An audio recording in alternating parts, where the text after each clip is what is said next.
If you would like to make a single penny online in 2024, you have to stand out.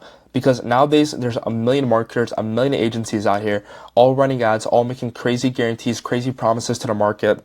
They're saying stuff like, hey, if we don't get you 100 appointments in this month, we're going to refund your entire, whatever you paid us. We're going to give you a house on top of it. We're going to give you extra $5,000 on top of it. It's crazy. Everyone's making crazy promises that they cannot fulfill on.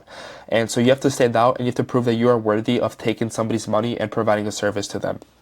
And so the way you want to do that is by building a brand and creating content. The thing is though, it's not as easy as just simply clicking record and talking off the top of your head. There's an art to it and there's a strategy to it that you have to master if you want to, get more for what you put in. And so there's a process that goes into creating content and get clients.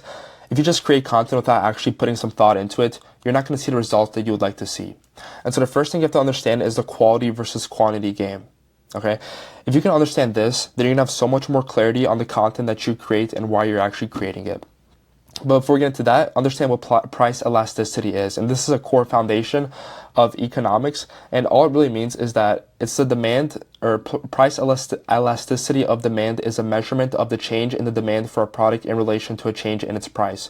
So it's whether if the demand goes up or down when you increase the price or decrease the price. Okay, it's just the relation between those two elements, price and demand.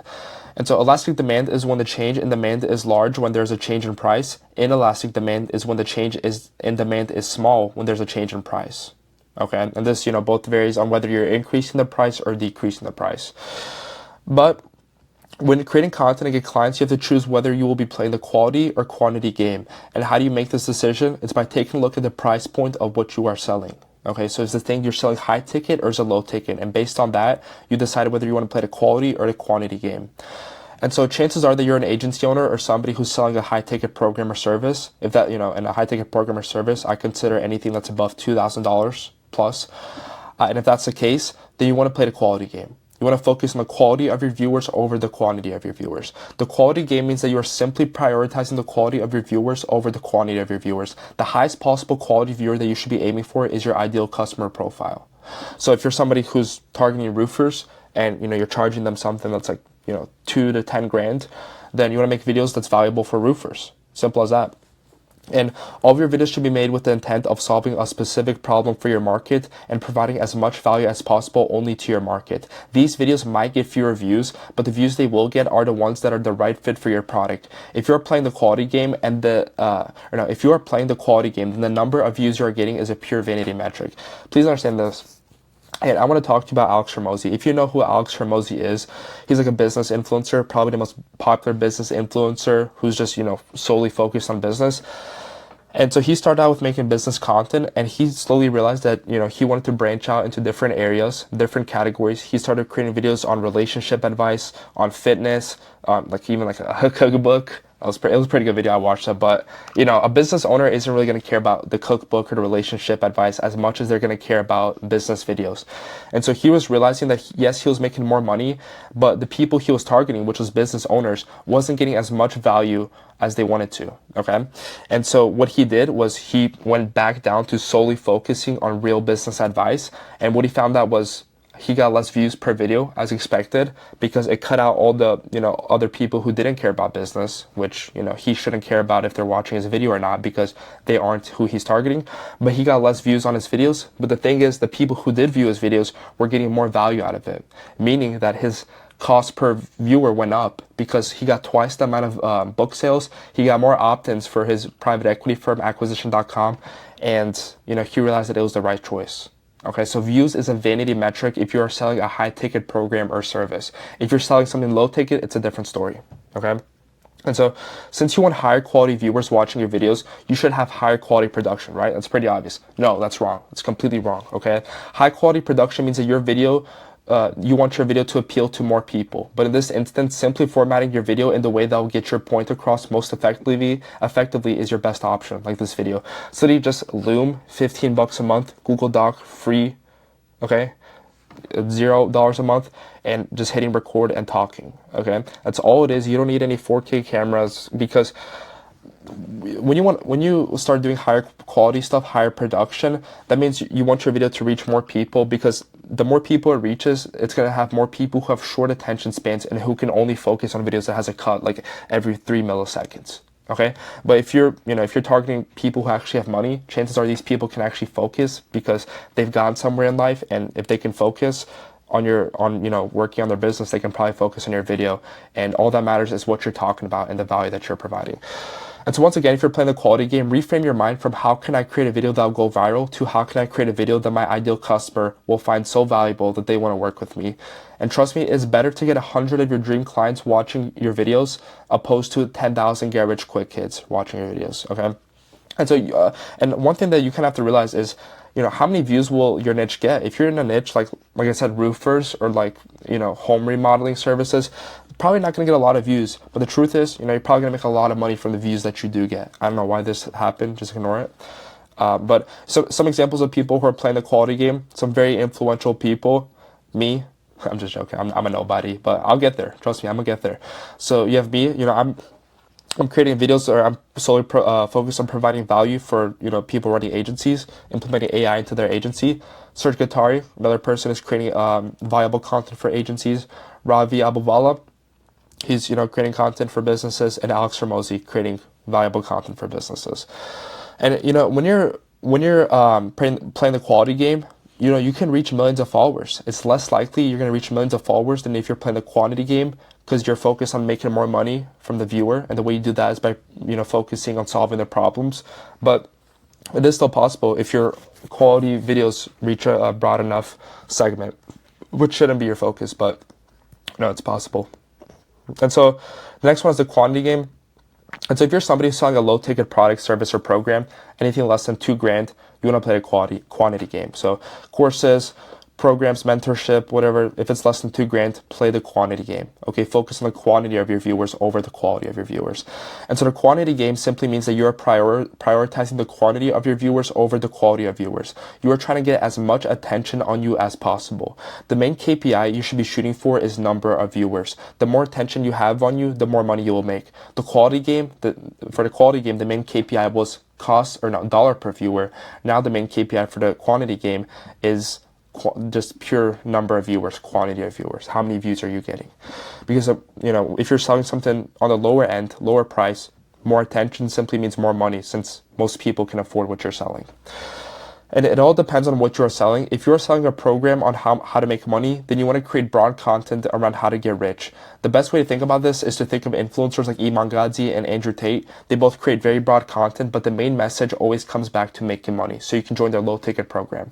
Like Andrew Tate, for example, he always talks about topics, like what's happening in the world, sometimes controversial stuff, political stuff, just stuff that's happening in the world. And it always comes back to his main message, which is, if you want to escape the matrix, join my program, you need to get rich quick. Okay?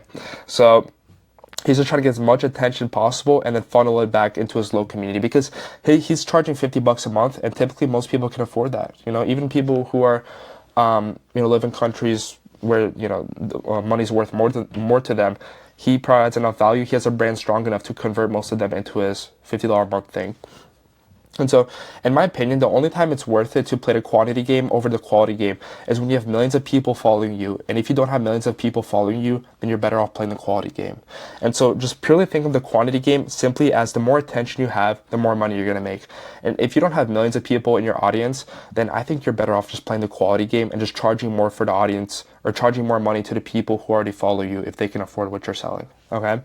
And so some examples of people who are playing the quantity game: Jordan Welch, Hamza, selling a school community, so like $100 a month, I think, 200 maybe.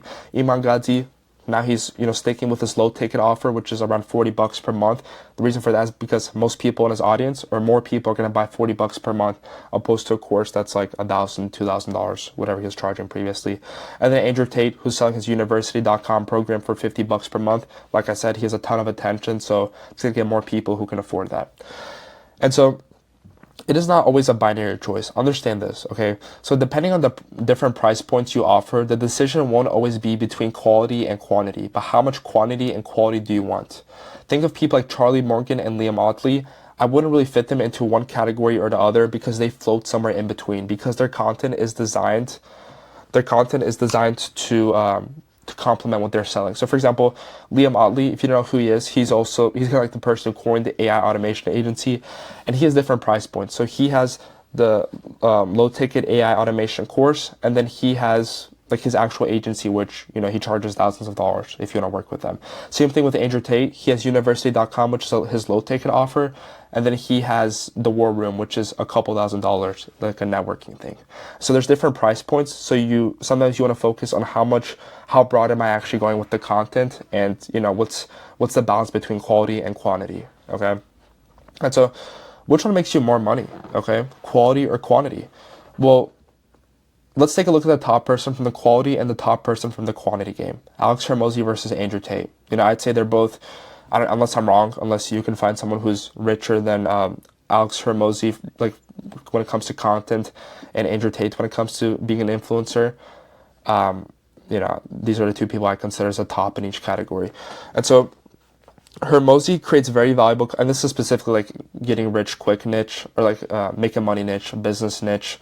If we're talking about content in general, it'd be like Mr. Beast against like, I don't know. But this is purely business influencers. And so Alex Hormozi creates very valuable content to business owners. He has a few million followers across all platforms. The way he makes his money is through acquisition.com, which is his private equity firm, and school.com, which is a community platform which he partnered with. And he creates very, very valuable content. He gets businesses to apply to work with his private equity firm. He also is advertising school.com, which is a community platform that he's in partnership with. Once again, he has a high ticket offer, which most of us probably aren't qualified to work with. This is pure equity. And then he has like a semi-low low ticket thing, which is $100 per month, school.com. And so, once again, he's sort of playing the quality, trying to balance quality and quantity between his content. And so Alex Hormozi has stated that he makes around $16 million per month. Oh my God. That's not bad. And it's not even because he's purely good at content, but just because he knows so much about business and he's just really smart. Okay. And so he makes 16 M's a month, while Tate creates a wide range of content. He has Tate Confidential, which is his channel where he creates lifestyle content. And he also has Tate Speech, which is his channel where him and Tristan talk about things like politics, money, global issues, etc. in long format. Okay. And like I said, most of his traffic goes to his online education platform that teaches you how to make money, which is university.com. He also has The Real World, which is his higher ticket networking program, which he charges a couple $1,000s for, I think around $5,000. And in a recent clip, he said that he makes around $1,000 a week. And, it's because he has a lot of attention on him. Okay. He has millions of eyeballs. I think he's about to hit like 10 million followers on X, the X platform, formerly known as Twitter, the number one news platform in the world. It's pretty good. And so he said he makes around $1 million a week, which is pretty good. And, it's a quality versus quantity game. And so which is the right choice? The truth is that they can both make you infinite money, and there's no limit on how much you make with either of them. Okay, because Mr. Beast, he's playing the quantity game. He sells chocolate bars, and that's going to become multi-billion-dollar valuation company. He's probably going to be a centi-billionaire. Okay, because he's playing the quantity game, and he's creating content, the largest type of content, the most broad type of content, which is pure entertainment.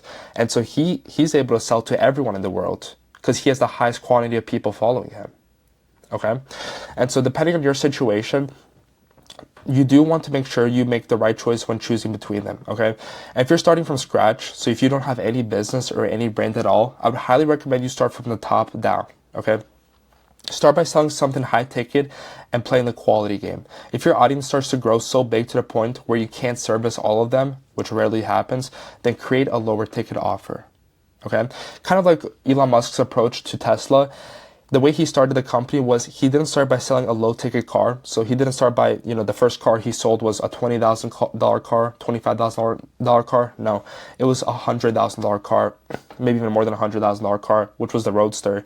And he started from the most expensive car and slowly started, selling more and more affordable cars, because to the scale of creating the cars, it's easier when you have more capital from selling a more expensive car opposed to selling a bunch of cheap cars, so you have less money to invest in the manufacturing and the the producing the cars at scale. The art of the lower ticket offer. Let's say you're in a situation where you're selling a high ticket offer, but since you have so much reach and demand, you create a low ticket offer. There's a few ways you can go about it. Okay.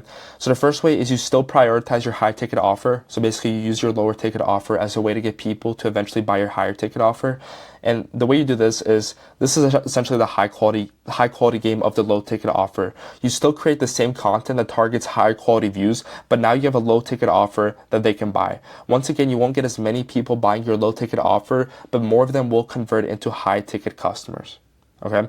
The second way is you start prioritizing your low ticket offer, so you create content that reaches more people for your low ticket offer. And this is the quantity game of the low ticket offer. You slowly start to create broader content so you can get more eyes on your low ticket offer. More people will buy your low ticket offer, but less of them will convert into high ticket clients. And so whenever you're creating a low ticket offer, you have to make a choice. Will the purpose of this offer be to nurture future high ticket customers, or will it be to get as many people to buy it? And both options have their trade-offs. So essentially, is your low ticket offer meant as a way to still focus on the quality of people getting in there so they can eventually buy a high ticket thing? Or is it to just get as many people to buy it so you can make as much money from it as possible? So it all depends on if you're still prioritizing your high ticket or if you're prioritizing your low ticket offer. Okay. And then from there, that's, you decide what type of content, if you want to make broader content, if you want to still stick with the more quality content of providing value to fewer people. And so unless you want to be famous, the best route for most people is the quality game. Since the only way to truly make 7 to 8 figures with the quantity game is when you have an audience of millions of people, while you can make 7 to 8 figures with an audience of less than 10,000 people. Okay, truthfully, it's called audience efficiency. And so if you're providing real value that people with most money will find valuable, then you don't need that many people following you in your audience for them to buy from you, And at the end of the day, it all comes down to what you're selling. None of this matters if what you're selling is BS. So you have to sell something actual good and actually provide a good product or service to even get people to buy in the first place. Sure, you can market, you can create videos that catches people's attention, but if what you're selling is bullshit, bro, it does not matter. Okay, everyone's gonna find out that you're scamming them, and who cares about your videos if what you're selling is dog shit. Okay, and we just launched our brand new AI Scaling Specialist School community for free, completely for free, where we will be teaching you how to separate yourself from the red ocean markets by positioning yourself as someone who scales businesses by selling an AI scaling system. Okay, like I said, if you want to make a drop of money online in 2024, you have to separate yourself. And probably the biggest way to separate yourself now, other than having your personal brand, is by positioning yourself as an AI scaling specialist, somebody who sells AI and implements AI into their offer. We're creating some very exciting trainings in there right now that I think a lot of you will be excited for. And if you want access to those trainings completely for free, first link in the description, join it, and you won't regret it, I hope. And so if you got any value, please subscribe, join the community. It's free, and I'll see you in the next one. Bye.